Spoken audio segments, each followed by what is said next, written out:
اور تہواروں کے دوران آپ نے دیکھا ہوگا کہ جب بھی پرو اور تہوار آتے تھے اتپات شروع ہو جاتی تھی.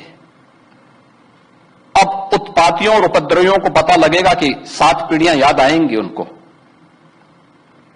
کیونکہ کبھی کبھی بری عادتیں جاتی نہیں لوگوں کی, تو اس کے لیے ان کی ڈینٹنگ پینٹنگ کروانی پڑتی ہے قاعدے سے, جس سے ان کی بری عادتوں کو ہم ٹھیک کر سکیں.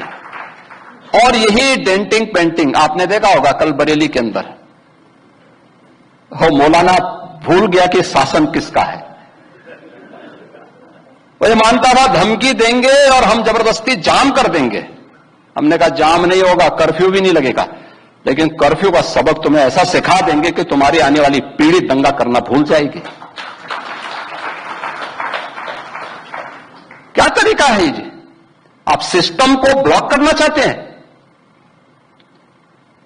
اور یہ پروٹی تھی یو پی کے اندر.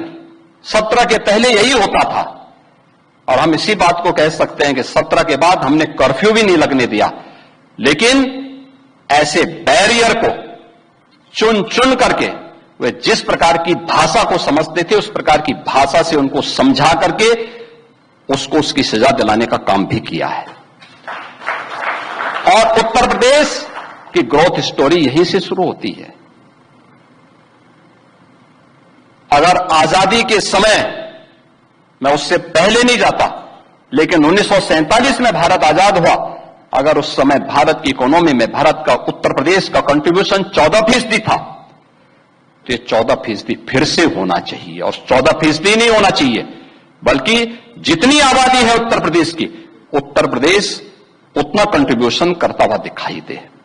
یہ ہمارا راشٹریہ دھرم ہے اور دائتو بھی ہے, اور اسی کے تحت یہ سب کاریہ یوجنا بن رہی ہے. جن لوگوں کو چوٹ لگی ہے وہ بھی مبارکباد کے مستحق ہے.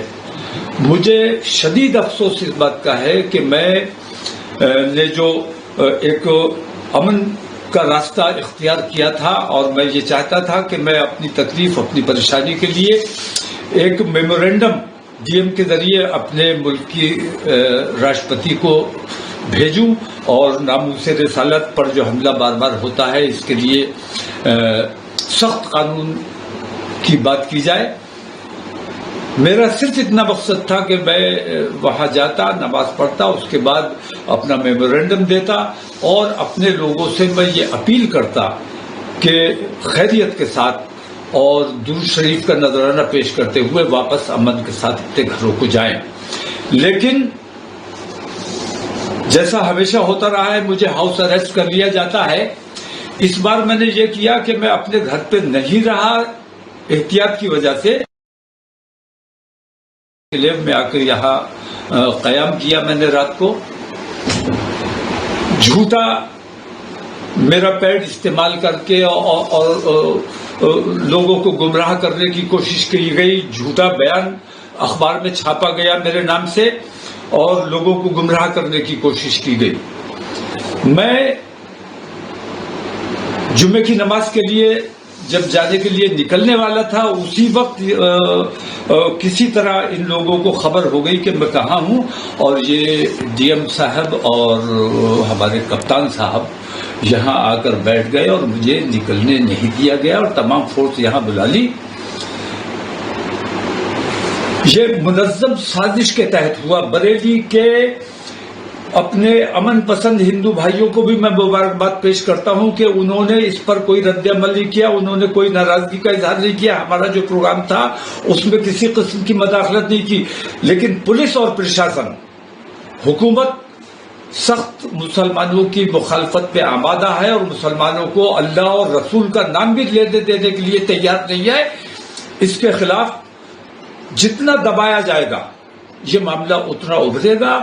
اگر ہمیں ہمارے مذہبی امور سے روکنے کی کوشش کی جائے گی, ہمارے اندر بھی کچھ ایسے ناعاقبت اندیش لوگ ہیں جو مخبری کرتے ہیں, منافقت کرتے ہیں.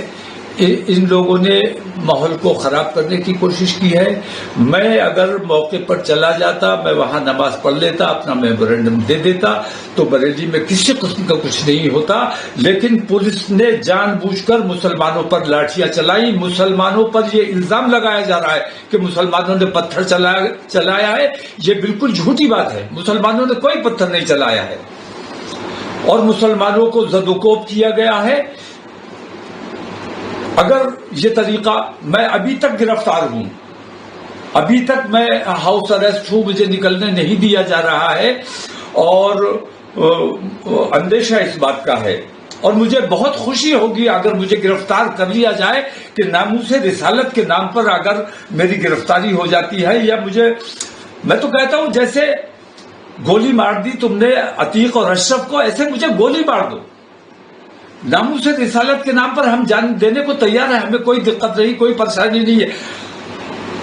لیکن یہ جو طریقہ اختیار کیا گیا ہے، ایک طرفہ کارروائی ہو رہی. پولیس اور پرشاسن کا رویہ اچھا نہیں ہے. حکومت کو اپنا رویہ، اپنے ان طریقوں کو دیکھنا چاہیے.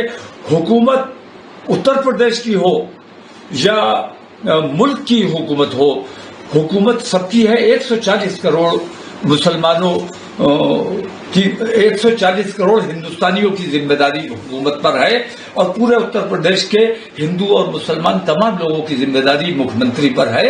ایک طرفہ کارروائی یہ ناقابل برداشت ہے. اس کو حکومت کو اس پہ غور کرنا چاہیے کہ کیا مسلمانوں کے ساتھ یہ رویہ برقرار رکھا جائے گا. اگر یہ رویہ جاری رہا تو میں یہ سمجھتا ہوں کہ ملک کے حالات بگڑنے کا اندیشہ ہے، جو میں کسی بھی قیمت پر بگڑنے نہیں دینا چاہتا ہوں.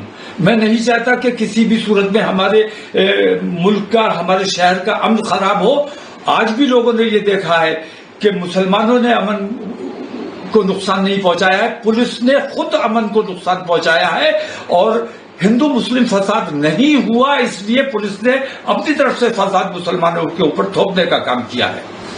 میری آپ تمام لوگوں سے درخواست ہے کہ بہت صبر و سکون کے ساتھ اس وقت حالات کو دیکھتے ہوئے گرفتاری ہو جائے. میں گرفتار ہونے کے لیے تیار ہوں. بار بار کہہ بھی رہا ہوں کہ بھائی مجھے اگر میرا طریقہ پسند نہیں ہے، میں اپنے ملک کے لیے، اپنی قوم کے لیے کام کرنا چاہتا ہوں، گنگم جمنی تہذیب کے لیے کام کرنا چاہتا ہوں. اگر یہ آپ لوگوں کو برداشت نہیں ہے تو آپ مجھے گرفتار کر لو. لیکن میں اپنے ملک کا کام جیسے کرتا تھا ویسے کرتا رہوں گا. میں صرف مسلمانوں کی بات نہیں کرتا ہوں، میں اپنے ملک کی بات کرتا ہوں، اپنے ملک سے محبت کرتا ہوں.